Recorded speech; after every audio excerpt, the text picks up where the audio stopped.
Cyber Shorts, a LinkedIn series hosted by Secureworks. In this series, we talk about short, snappy conversations around trending cybersecurity topics.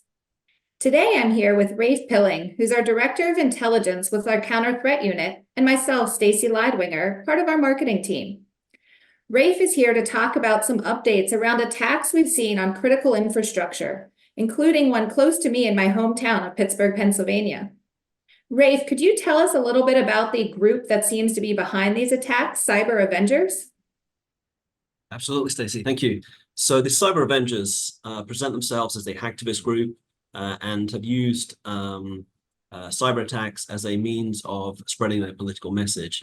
But we do not believe that they are everything they claim to be. We believe this organization, this group, this persona is a false front and is being used by elements of the Iranian military, in particular the IRGC, and they're using this persona as a mechanism for launching cyber attacks with a political message. Predominantly, these attacks are focused on Israel, but as we've seen recently, that has spilled outside the borders there. And Rafe, you wrote a blog today that kind of talks about some of these attacks, and they are hitting at a global nature. Could you talk about a few of the attacks that have come up in the past week?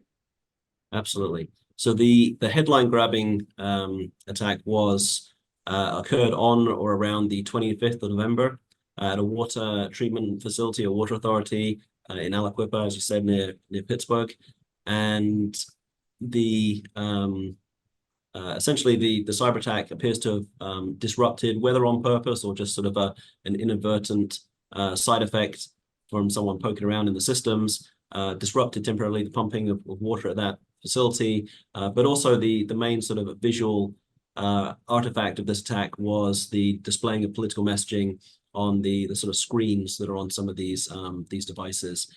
And it appears that actually the Cyber Avengers persona has sort of evolved over time. There are earlier attacks from February 2022 where very similar imagery and messaging was used to attack in attacks on devices that were part of these e-post service in Israel. So these kind of lockers that can be remotely operated and can be used for sort of parcel distribution, as well as water irrigation facilities in Israel. And then once we started digging into it, we saw that the Cyber Avengers persona, again, in a slightly different form, went back further. And back in 2020, there was a group, Cyber Avengers, that was claiming responsibility for disruptive attacks to rail services in Israel as well. But we don't believe that the latest round of attacks, although they were originally sort of highlighted based on this attack on the water treatment plant, we actually think that the group went after Unitronics devices globally. So we found other examples of organizations in the Czech Republic and Romania, and there were likely others around the world that have just not publicized the incident, but that were also attacked. So it seems to have been a campaign focused on Unitronics devices that were accessible via the internet, rather than a particularly targeted attack on this water treatment plant. Rafe, as you pointed out, and I did hear a lot in the local news, there wasn't any major hindrance that occurred with this attack. But what do you think might be the overall agenda behind this group and some of the activities that we're seeing?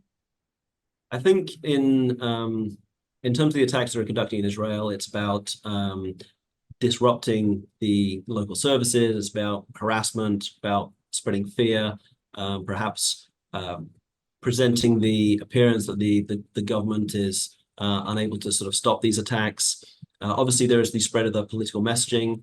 I think the fact that in the recent campaigns, they've sort of taken that globally, perhaps a miscalculation. I don't think there's a lot for them to gain by attacking US critical infrastructure, for example, and a lot for them to lose. Obviously, it's going to draw a lot of attention, and I think there'll be a lot more focus on this group and their activities in the near future as a result of that.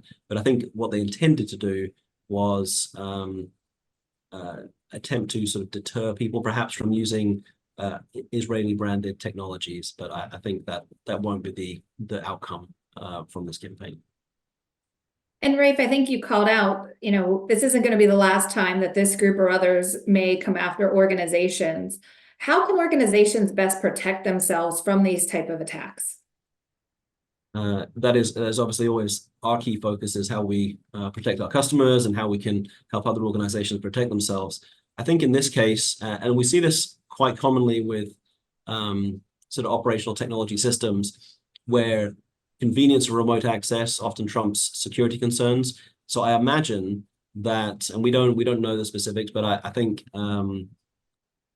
the access to these devices will have been obtained through things like use of default credentials, or some simple password guessing or brute forcing, and then accessing them through the remote access interfaces that are presented on the internet. So the fact that they are internet accessible and perhaps weakly protected from an authentication perspective makes them easy to compromise. So that is something to focus on. I think as much as possible, taking these things off the internet is a great plan. If you do need to remotely access them, make sure it's sort of properly firewalled and that access is tied down to a specific range that should be allowed to access those services.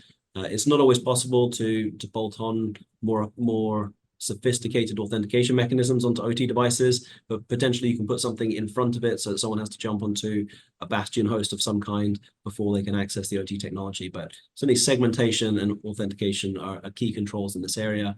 And then a greater degree of security monitoring in OT environments is something that we're working with various industrial partners and partners in the sort of OT security space to make easier for people to roll out and to help them get more modern security monitoring technologies into their environments.